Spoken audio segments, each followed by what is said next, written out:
샬롬, 경관과 찬송가. 소피는 메디슨 광장에 있는 의자에 앉아 불안하게 몸을 꼼지락 거렸다.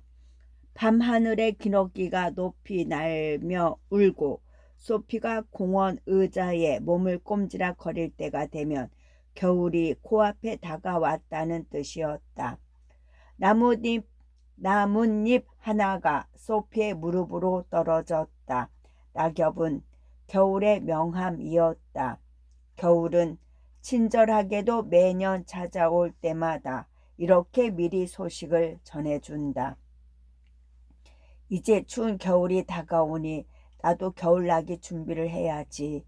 소피는 무릎 위에 떨어진 나뭇잎을 보고 생각했다. 소피가 바라는 겨울나기는 지중해를 여행한다든가 배수비 오만해서 배를 띄우며 논다든가 하는 대단한 게 아니었다. 그저 뉴욕의 이스트 강에 있는 블랙 웨일즈 섬에서 석 달만 지내다 오는 것이었다. 그곳이라면 찬바람을 걱정하지 않고 식사와 침대를 얻을 수 있으며 마음에 맞는 친구와 지낼 수도 있었다. 지난 몇 해 동안 소피는 블랙 웨일즈 섬에서 겨울을 보냈다. 부자들이 겨울마다 따뜻한 판빌이나 리비에라로 가는 표를 준비하는 것처럼 소피도 겨울이 다가올 때쯤이면 섬으로 갈 준비를 했다. 올해도 때가 왔다. 어젯밤에는 공원 분수대 옆에 있는 벤치에서 신문지 석 장으로 배와 무릎, 발목 뒤를 덮고 잤지만 추위를 막아낼 수는 없었다. 그래서 소피는 일부러 죄를 지어서라도 섬에 가야겠다고 결심했다. 소피는 노숙자들을 위한 시설을 좋아하지 않았다. 그곳에 가면 따뜻한 잠자리와 음식을 먹을 수는 있지만 대신 자존심을 굽혀야 했기 때문이다. 침대에 들기 전에는 꼭 목욕을 해야 했고 빵 한 조각을 얻기 위해 사람들이 시시콜콜 개인적인 일에 참견하는 걸 참아야 했다. 그래서 소피는 규칙을 따라야 하는 불편함이 있어도 사생활에 간섭하지 않는 법률, 신세를 지는 게 낫다고 여겼다. 소피는 어슬렁어슬렁 공원을 나왔다. 브로드웨이를 지나 북쪽으로 가다가 눈부시게 멋진 식당 앞에서 걸음을 멈추었다. 이 식당은 값비싼 비단 옷을 입은 사람들이 밤마다 몰려들어 포도주를 마시는 곳이었다. 옳지, 여기가 좋겠어. 섬에 갈 가장 유쾌한 방법은 화려한 식당에서 호화롭게 식사하고는 땡전 한 푼 없다고 큰소리 치는 것이었다. 소피는 조끼의 맨 아래 단추부터 위쪽까지 차림새는 말쑥했다. 수염도 깎았고 우도도 봐줄 만했고 어느 전도사 부인에게서 얻은 넥타이도 메고 있었다. 이 정도면 웨이터도 내가 돈 한 푼 없는 건달일 거라고 의심하지 않겠지? 의심받지 않고 식당에 테이블에 앉을 수만 있다면 작전은 성공이었다. 우선 물오리 구이를 시키는 거야. 거기에 백포도주 한 병, 마시는 최고급 치즈, 디저트로는 블랙커피 한 잔과 시가 한 대면 충분하겠지. 전부 다 합해도 계산대에서 호되게 혼날 만큼 굉장한 액수는 아닐 테니까. 소피는 메뉴를 생각해 보고는 뿌듯해했다. 이 정도 식사라면 줄인 배를 채워주고 행복한 기분으로 겨울의 피난처로 여행을 떠나게 해줄 것이다. 그러나 소피가 식당 안으로 한 발 들여놓자마자 지배인은 소피의 달아빠진 바지와 오래 신어 너덜거리는 구두에 눈길을 떨어뜨렸다. 곧 다부지고 날쌘 손이 소피의 몸을 잡아 획 돌려 세우더니 길거리로 내쫓았다. 이 방법은 아무래도 틀린 모양이었다. 교도소에 들어갈 다른 방법을 찾아야 했다. 소피는 보르드웨이 거리에서 옆길로 빠졌다. 6번과 모퉁이에는 화려한 조명과 솜씨 좋게 늘어놓은 물건들 덕분에 진열창이 유난히 멋진 가게가 있었다.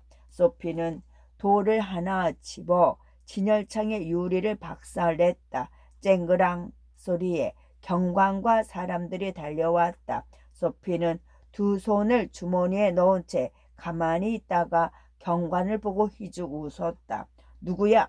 이런 짓을 한 녀석이? 경관이 흥분해서 물었다.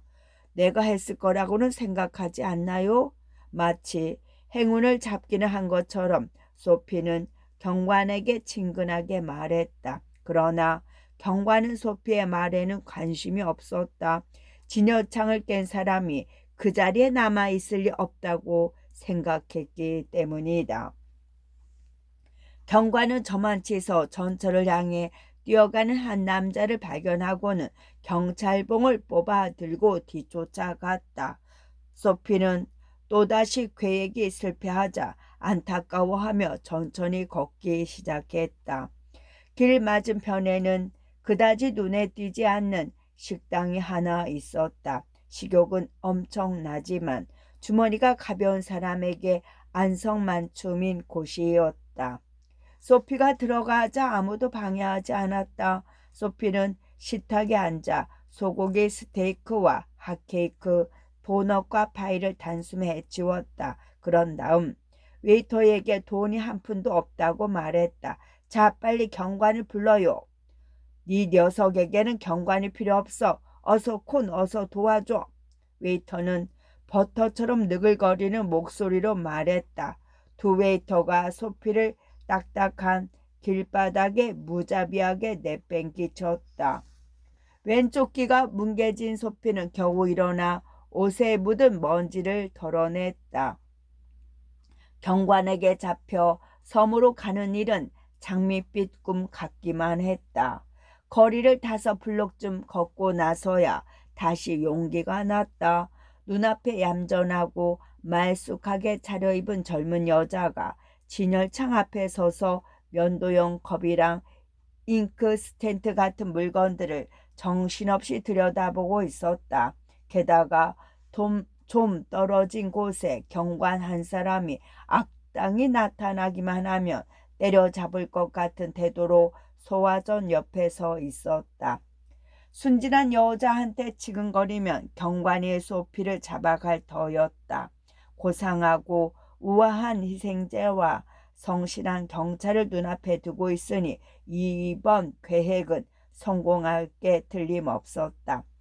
이제 곧 경관이 제 팔을 덥석 움켜쥐어서 아담하고 좋은 섬에서 겨울을 나게 해줄 것이 기대되었다. 소피는 넥타이를 고쳐매고 와이셔츠에 소매뿌리를 잡아당기고 모자를 비스듬히 썼다. 그러고 나서 여자에게 살며시 다가갔다. 끈적끈적한 눈길로 여자를 쳐다보기도 하고 싱긋 웃어 보이는 등 소피는 뻔뻔스러운 못된 남자 역을 멋지게 해냈다. 곁눈질로도 경관이 이쪽을 쭉 보고 있다는 걸 알 수 있었다. 젊은 여자는 두어 걸음 물러서더니 다시 면도형 컵을 열심히 들여다보았다. 소피는 여자에게 바짝 붙어 모자를 벗으며 말했다. 예쁜 아가씨, 우리 집에 가서 놀지 않을래? 경관은 여전히 소피를 보고 있었다. 곤란에 빠진 여자가 손가락으로 살짝 신호만 하면 소피는 따뜻한 피난처인 섬으로 갈 수 있었다. 그런데 이게 무슨 일이람? 젊은 여자는 소피에게 손을 뻗어 우도 소매를 잡았다. 좋아요. 맥주를 한 잔 사준다면요. 아까부터 말을 걷고 싶었지만 저쪽에서 경관이 보고 있잖아요. 떡갈 나무에 감긴 담쟁이 덩굴 같은 여자를 데리고 소피는 한숨을 쉬며 경관을 지나쳐 걸었다. 그러고는 다음 모퉁이에서 여자를 뿌리치고 달아났다. 소피는 밤마다 명랑한 노래가 흘러넘치는 휘황찬란한 번화가에 이르렀다. 모피를 입은 여자들과 두꺼운 외투를 입은 남자들이 겨울 공기 속을 발랄하게 오갔다. 영영 체포되지 않는 무시무시한 마법에 걸려버린 건 아닐까. 소피는 불안한 마음이 들었다. 그때 마침 그 장 앞에서 경관 하나가 거드름을 피우며 왔다 갔다 하고 있었다. 그래, 주정뱅이처럼 소란을 피우면 날 잡아가겠지. 소피는 지푸라기라도 잡는 심정으로 고래고래 소리를 지르면서 술주정뱅이 흉내를 냈다. 춤추고 고함을 치고 온갖 방법으로 시끄럽게 소란을 피웠다. 그러자 경관이 경찰봉을 빙빙 돌리면서 시민들에게 설명했다. 경기에서 하프포드 대학을 이겨서 예일대학 학생이 이렇게 요란스레 축하하고 있는 거랍니다. 시끄럽지만 위험하지는 않아요. 그냥 내버려 두라는 명령을 받았답니다. 소피는 비참한 기분이 들어 바보짓을 그만두었다. 섬은 절대로 갈 수 없는 이상향 같았다. 차가운 바람을 맞으며 소피는 얇은 웃옷에 단추를 재웠다. 한 신사가 가게 안으로 들어가면서 우산을 입구에 놓아두었다. 소피는 그걸 보고는 뒤따라 들어가 우산을 들고 천천히 나왔다. 그러자 그 신사가 허둥지둥 뒤쫓아 나왔다. 이봐, 그건 내 우산이야. 신사가 거칠게 말했다. 어라? 그래? 그럼 경관 나리를 부르지 왜 가만히 보고만 있지? 저쪽 모퉁이에 경관 한 명이 서 있던데. 소피는 좀 도둑질도 모자라 신사를 비웃었다. 우산 주인이 쫓아오던 걸음을 늦추었다. 소피도 덩달아 걸음을 늦추었다. 어쩐지 행운이 또다시 멀어지는 느낌이었다.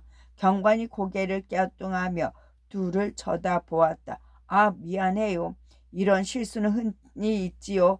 만일 그게 선생님 우산이라면 용서해 주세요. 사실 오늘 아침에 식당에서 주었답니다. 그게 혹시 선생님께 틀림없다면. 심사가 겸언쩍어하며 말했다. 물론 내 우산이지. 소피가 짓궂게 말했다. 신사는 달아나듯 가버렸다.